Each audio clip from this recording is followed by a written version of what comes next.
And just like that, America, we are back. The gummies are flowing like Capistrano tonight because I had to take 2 after practice. Although we had a good practice. I was sore.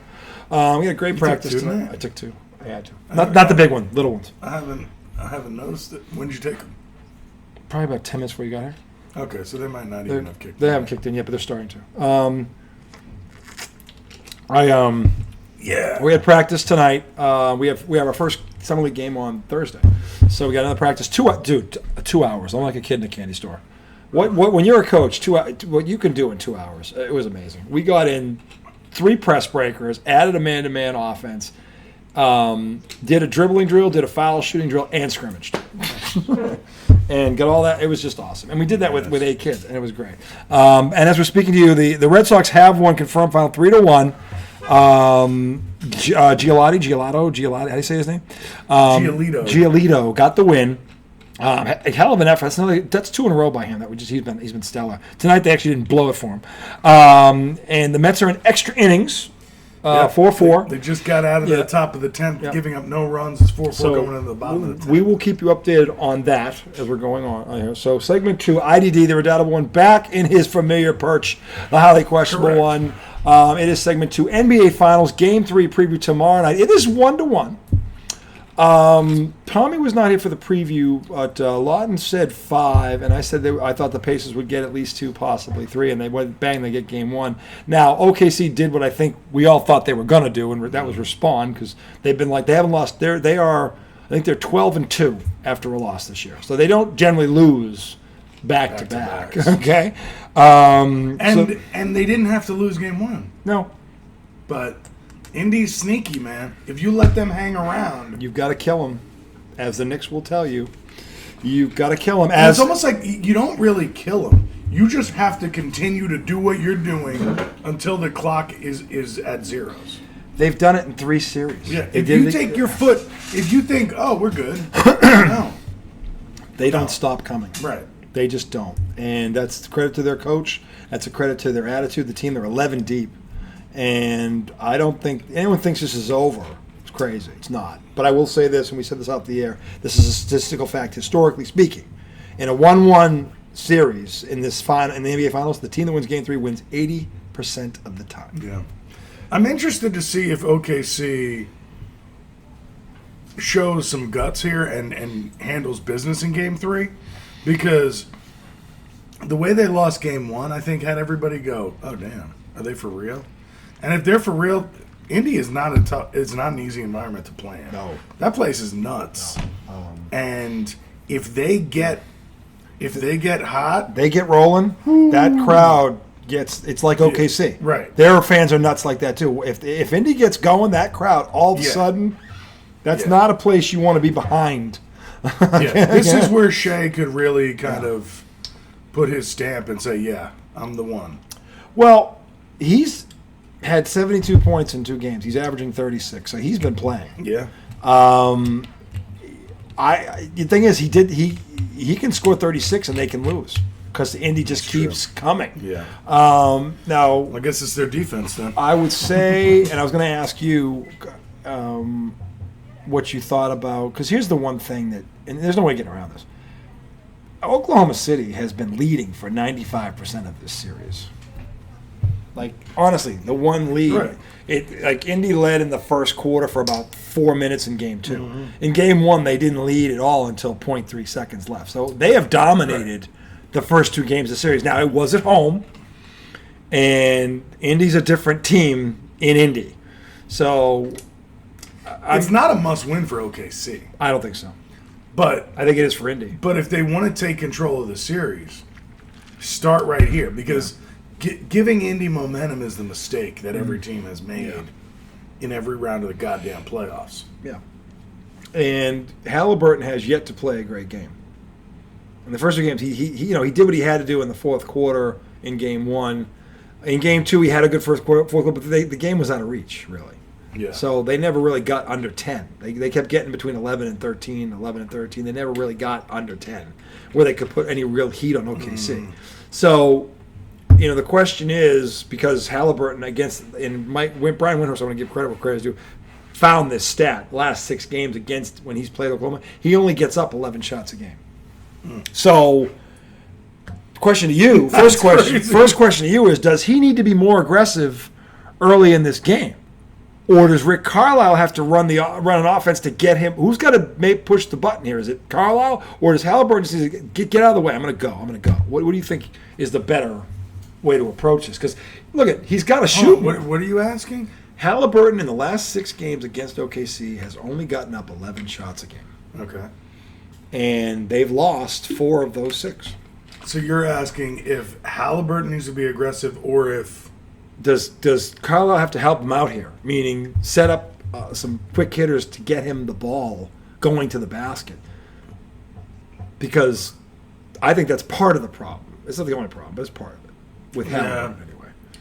I mean, I don't know. I mean that helping him out could be key, but also like in the game where they beat the Knicks, he did nothing until the fourth quarter. Yeah. In games so if the other people step up and hit their shots, it really doesn't matter. Yeah. You know? Yeah. But he doesn't have to score 30 for them to win. Don't get me wrong. But I mean, obviously they have a better chance to win if Haliburton is in the They're better when he's over 20. Yeah. He's seeing the ball go in the bucket. I mean, I think the stat was, and I forget where I saw this. This wasn't Windy, but they're 7-1 in the playoffs when he scores more than 25 points. For what that's worth, 7-1 is kind of a daunting number. Yeah. So if he's over 25, the odds are they're going to win. Yeah. So obviously they've won without him doing that too. Don't get obviously, but 7-1 is kind of. So yeah, I mean, it sounds like they need to game plan. I think they have to get him. Shots, I mean, to me, one of the things that my father used to do with me, and I learned this from my father, was when I wanted to get my star player the ball, and I took him off the ball.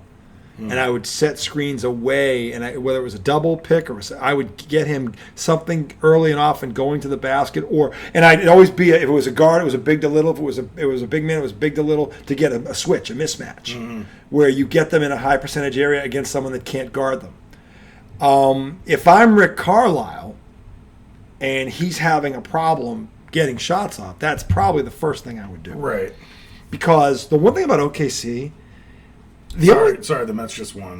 That's 5-4. The Mets won. 4, yeah. Okay, there you go. Walk off, right? Yep. Okay, well there you go. Mets continue to be the Mets, which has been stellar. Phillies lose, Braves lose. Philly's gone down the toilet, kind of. They've hit a little stumble. Yeah. Both. I mean, the Braves lost 7 in a row. The Phillies have lost 5 in a row. Yeah. I don't really know what's Mets going on. are getting a nice cushion here, which is good. Yeah. Sorry, go back to what you were saying. Well, what I was saying, he could do. Well, what I was thinking, and again, this goes back to my past as a player, and when I coached, what I learned from my father, what he would do for me. If I was struggling or trying to get me, he would always do things off the ball. So, and it was always like you're running off picks and shit. Yeah, he would always have a big man screening for me because it would create a switch. Mm-hmm.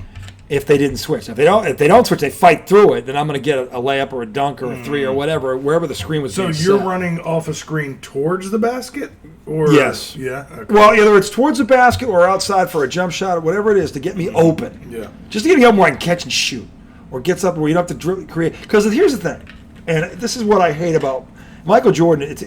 He's the second greatest player of all time in my book, behind Bill Russell. He's the greatest one-on-one player I've ever seen. The problem with Michael Jordan is an entire generation of players want to be it, but Michael Jordan would pound the ball into the ground 6, 7, and then he takes the guy. When he backs up, gets ahead of steam, and then he goes at you.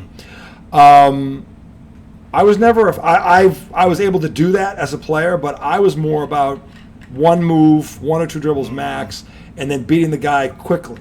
Not because the thing about pounding the ball. It's a lot easier to do that. Yeah, pounding the ball on the ground allows the defense to reset. Right. If the ball stops, what can the defense do? They can get into help side position. They can, you better be Michael Jordan, because he's the only one that really, right. You know what I mean. Right. So, yeah. But he created that. Like he was really the first one that really did that, and literally what it sparked is you see all these guys now doing it. Yeah. That's Michael Jordan's influence. So for better or for worse, really Haliburton. No, it's not. I think he can actually do this. And plus, he has Pascal Siakam, who's another one who's got to be better. He hasn't been great either. Which is... They need him to be better. Which is annoying since he was fucking Tim Duncan against the fucking Knicks. I mean, he's a champion. He's an all-star. He has the game. To me, with him though, he's got to be on the block because the guy guarding him is not like. Or if it's Chet Holmgren, Holmgren can't guard him. He should still be on the block. Yeah, Holmgren's a stick. He can dominate Chet Holmgren. If I'm the Pacers, it's kind of twofold because look, let's be honest here. To win a championship, your two best players have to be on. Yeah, they do. You're not going to beat OKC if one of these two has a bad series. You're not. You have no shot. I think the tough thing that when I think about who Siakam dominated, he was comfortable playing low if he was taller than the guy. Well, that's kind of how it works, yeah. But if the guy was taller than him, he'd bring him out. The problem is Chet Holmgren's just as quick as him. I don't think Holmgren's as quick as him. No? No, I don't.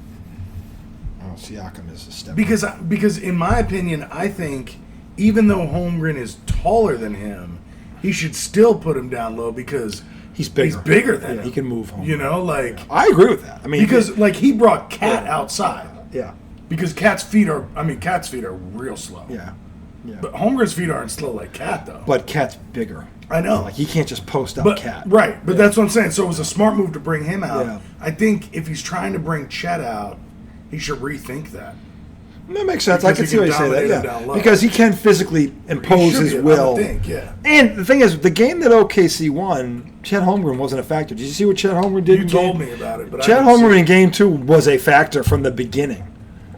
Like the other thing I'd be doing if I'm Indy, it would behoove them to get him in foul trouble early. Yeah. Because when Chet Holmgren plays bad, they struggle. Well, you struggle. were saying that OKC actually pulled him for matchup sakes? Yeah, he was getting dusted. They were screening, and he was getting in matchups that he couldn't match up. They pulled him away from the basket. I think in the case of Siakam, he could post him up. But whoever he was on, he couldn't defend him. They were having their way. Yeah, he didn't have a single block in the first game. They pulled him away, and he got in foul trouble. They just said, you know what, we're not doing this game. And in the second game, though, he went off. He had like 11 points in the first quarter. He ended up with like 20 or whatever. And they rolled. Yeah. So I think one key would be you got to get Holmgren in foul trouble or get him out of this game as fast as you can, because you take him out, it gets harder for them. It just does. But what do you think OKC needs to do? Try and keep Haliburton on the sidelines as best. I mean, out of the flow. Don't let him get going. Yeah. It's proven that over there, and again, it was Windy that brought this up. They've won 4 out of 6 when they don't let him get off. Yeah. So to me, it's the same. You don't let him get off, because if he does, you're in trouble, or you could be in trouble. The second thing, if I'm OKC, I do is you've got to get what's his name? Waylon Williams. For who? For OKC, you got to get him off. You got to get him off. They got to get him going. Yeah. To me, he's the second best player on OKC, and you've got to get him going. Everybody, I mean, let's be honest, they had 42 points off the bench. Their ninth guy got 18 in like 12 minutes, and he hit 5 threes, whoever that kid was. So, yeah. And look at this. I just looked up a stat. Yeah. In Game 1, Pacers scored 10 fast break points. In Game 2, they scored 9. They have not got the fast break going. I mean, this is the other OKC has the personnel and the team to slow them down. Yeah, it's like you've got to slow them down, and OKC has enough defenders to stop that fast break. Yeah. Carlisle has to find a way to pick up the tempo of the game, the pace, and look, we did this drill in practice tonight where we played 4-on-4 with no dribble, full court. You had to pass and cut. If the Pacers put the ball on the floor, it favors OKC. If the Pacers get smart, and see, Rick Carlisle was on a team that did this, the 86 Celtics, where their fast break was the ball. Boom, boom, boom, boom. It never hit the floor until it got to the foul line. And then it was DJ, or it was Ainge, or it was Bird, or it was whoever, Sam Vincent, whoever it was. But it was before it got there, it was 3 passes, boom, boom, boom, and they would go. The Pacers actually have the personnel to do this, but they have to do it. You make one dribble in the backcourt, OKC's got you. But it's also tough. I mean, if OKC is back every time, it's not, a team like the Knicks that goes, oh, we're supposed to get back? Yeah. OKC 3 passes gives you a layup. Is the best defensive team in the NBA this year. They were. Yeah. So you have to try to run off everything because they're going to get their points. The best way to hurt their defense, though, is to get Holmgren out early. He's one of their shot blockers. Yeah. So you got to get him out early, which will help you on offense because then you can get to the basket more. And you got to try to outscore them. Look, okay, Indiana is not going to stop OKC. Right. They can outscore them. They did it once already. They can outscore them. And that's their barely, best. Though. Yeah, barely. But that's their best chance to win. And again, that's with Haliburton. Haliburton has not gone off yet. He hasn't had he's averaging 16 a game in the first 2 games of the series. That's not. Yeah, he's got to do more. He's got to do more than that. So whether it's off the ball, getting setting screens from whatever, if he comes up and he pounds the ball into the floor, that's advantage OKC. Yeah. Because they have to. And he usually doesn't though. He lets the game come to him, which I love that he does that, but he can't do that against this team. Well, so that's a thing that every star has to realize. LeBron sometimes falls into that trap of like, oh, I'm gonna make the right basketball play. Sometimes the right basketball play is for the best player and the, as you call it, the head of the snake, to fucking go be the head of the snake. Like that. That's simple as it can be sometimes. Yeah. I'm looking at ESPN has people debating what's the. I kind of want to read these to you and see what you think. Sure. So, what is the biggest adjustment the Pacers need to make in Game 3? What did they say? So, and you said get Haliburton in the game, do early stuff to get him off the game. ball though. It can't be him dribbling the ball up the court because they'll switch everything and they can do that with him. No, you talked about off the ball off stuff. the ball. Yeah. You also talked about Holmgren, get him out. Yeah. Try to get him in foul trouble. Yeah. So Kevin Pelton, I don't know who that is. Do you know who that is? I do. He said it's time for Rick Carlisle to consider shrinking his rotation. As much as Indiana's depth has been touted in the playoffs, the Thunder's bench goes deeper. I don't agree with that. You want to get shorter? I don't agree with that. And they extended their lead with reserves on the court in both halves. In particular, Carlisle would be wise to extend the minutes for Haliburton and Miles Turner. The Pacers played almost even with both players on the court and were outscored double digits in the minutes they rested. Well, how many minutes did they play? Yeah, I don't know. I mean, what are we talking about here? Are we talking if they're playing 26 minutes or they're playing 35 minutes? What are they doing? I mean, I don't know the answer to that. I have to look that up, see what they play. You'd think Haliburton played more than 26, right? Oh, I would think he played 30 to 35 minimum, right. I would think, but I don't know. Let me see what the but that's an interesting it's an interesting take. Yeah. But it almost seems like too simple. Oh, just leave your starters in, when in fact if OKC is that deep, I don't know, you kind of need to rely on your depth. Don't you? To match them, you would think. Let me just see what they. Hold on. What was the minutes? Let me just see what they did here, and they're going backwards, not forwards here. What happened? It was Sunday night. Was Game 2? Yes. So it was 123 to 107, right? Okay. So let me see what happened here. If you click on the box score, it should show minutes. Yeah, well, that's what I'm looking at right now. Hold on a second. Let me see. I want the box score. Here we go. Box score. So Haliburton played 34 minutes. Turner played 27. So I could see up in Turner. Haliburton was 7 of 13. Turner was 6 of 12. That's good. If you do the extended stats, Haliburton had 5 turnovers. That's a no-no. That's a no-no, yeah. And Turner had 3 turnovers. That's 8 of their 15 turnovers. That's over half their turnovers. You can't. 15 turnovers is not good. We said that's the median. You can't go over that or hit. If you want to win, you got to be under. You got to be 12 or under. I think. Yeah, I agree with that. In the finals, this is the finals. Yeah, you can't. Not don't against fuck OKC. Around. Yeah, don't fuck around. And if you go to the team stats in Game 2, which, again, the Pacers shot 45%.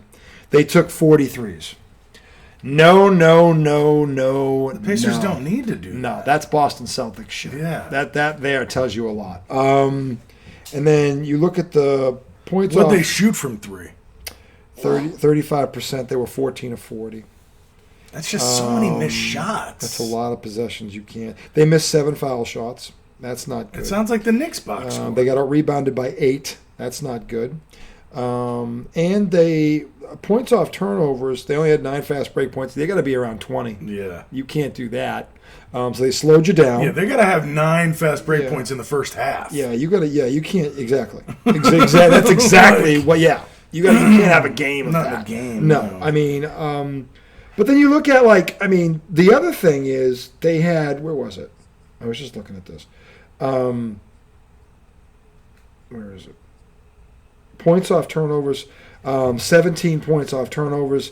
Points in the paint was 42 to 34. That's not terrible, but the OKC bench scored 42 points. That's a lot. There's the game right there. Their bench kicked your bench's ass too. But I guess what this person is saying is, okay, so Haliburton played 34 minutes. 34 minutes. What is there, 48 minutes in a game? Yep. So, I mean, you could play him in these breaks. 40 minutes. Yeah, you played 40. If he's your best player in the finals, he should be playing 40 minutes. You're playing every 2 days. Right. It's not and Turner played what? 27. 20. So he could play. He could play. Yeah, you could do that. Yeah. I mean, that might make a difference. Yeah, you could, because offensively, they're 2 of your top 3 players. Yeah. Probably. So, no, I get that. If you can't stop them, you got to score more. Yeah. So I mean, not a terrible idea. No, not a terrible idea. Next person, Michael C. Wright. Do you know who that is? Yes, I do. Okay. Mm-hmm. He said something similar to you. 5 shots in the first half aren't enough for an offensive engine like Haliburton to make his presence felt. No. So it might benefit Indiana for the point guard to assert himself earlier, which could open things for teammates. He scored 5 points over the first 3 quarters and 2 of 7 shooting before pouring in 12 in the final frame. Yep. Okay. So he only had 6 assists. Yeah, that's the other just problem. Didn't impact the game. No, he didn't. And 6 they took assists him out. to 5 turnovers. That's bad. Awful. That's bad. All right, Ramona Shelburne, your favorite. Yeah. Pacers have to get out and run more. They do. Pick up the pace. I agree with that. Sounds wild against the Thunder, who are deadly in the transition game, but Indiana struggled to score on Sunday. Yeah, because the Thunder's half-court defense is nasty. Mm-hmm. All right. Well, I mean, I think it's easy to say you got to run more, but it can be tough to execute if they're making their. I mean, here's what I would say. This is the other thing I didn't mention this because to me there was 3 parts to this plan. 1 was Haliburton, 2 was Siakam going at Holmgren and getting him in foul trouble. The third thing is this: get the ball out of Shea Gilchrist-Alexander's hands by any and every means necessary. Give them a dose of their own medicine. Take the ball out, double team him the second. Don't let him get it back either. Yeah. Make the other 4 guys and make them beat you. He's averaging 35 a game right now. Yeah. Take the fucking ball out. You could run 11 guys in this, or you do this. To me, this is actually the better idea. Shut everyone else down and let him go 1-on-1. I don't care if he gets 60. I've seen this work. Don't let anyone else. Don't let anyone else do anything. Yeah. Don't help. Yeah. Do not help. If he gets 50, fine. I don't think he can beat the Pacers by by himself. himself. Because that way, if he gets 50, and by the way, the Pacers can run 3 guys at him, wear him down like the Celtics. Yeah, they got 10. They're 11 deep. Yeah. To me, that's and the guards galore. Yeah. Either you have 2 options. Either you double team him and get or you say, you know what, no one else is doing anything. We're gonna let him go every fight, and if he gets 60, he gets 60. But he ain't. No one else is getting involved. They got Naismith. They got Nemhard. They got all the Mathurin. They've got 3 or 4 guys they can run. Get real physical. I don't care how many fouls you get. Beat him up and exhaust him. That's what I would do. They did to Brunson. That's what I would do. No, Brunson's probably not defensively speaking. No, he's not him. SGA. No, this guy's the best. This guy and him and Tatum are the 2 best one-on-one players in the world. The thing is, shut everyone else down. Say, okay, you're not getting any threes. They hit 18. They shot 40-something%. They being OKC. Take the 3 away. Take Holmgren away, and say, all right, good. Go get you 50 or 60. No one else is going to do anything. See what happens. And run bodies at him and beat, to his point, beat him up, wear him down. That's what I would do.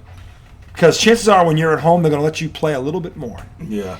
So if I'm Carlisle defensively, that is what I would do. I would take everyone else out of this game and go ahead, go get you 50 or 60. Go be the MVP. Yeah, go ahead. I don't care if you win that award. If we win, I'll trade that. You can have that. I want the ring. Exactly. Okay, that's fine. That's what I would do, especially when you have the bodies. Yeah. Like the Celtics have the bodies and to the run at this game. physicality. Yeah, do it.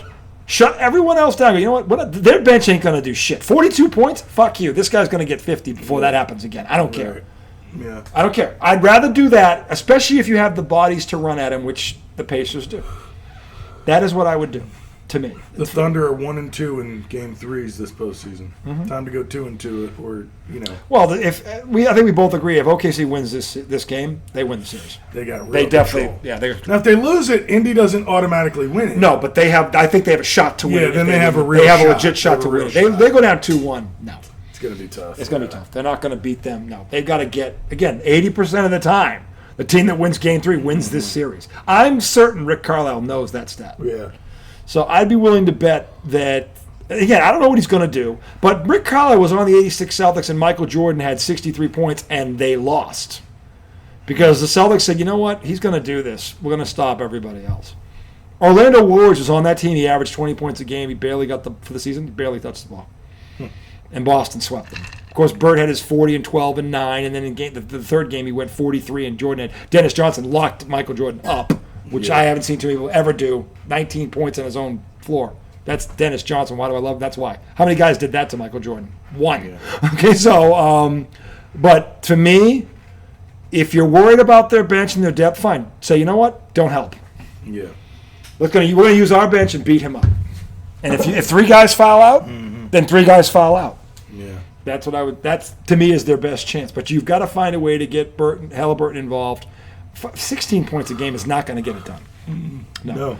So anyway, we're going to take a break. We're going to come back. Segment 3. We're going to talk a little baseball and a little football. I like that. But we'll take a quick break. This is spectacular. I like it. Yeah, this is good. Take a look at that with the pin whip. Pin whip is beautiful.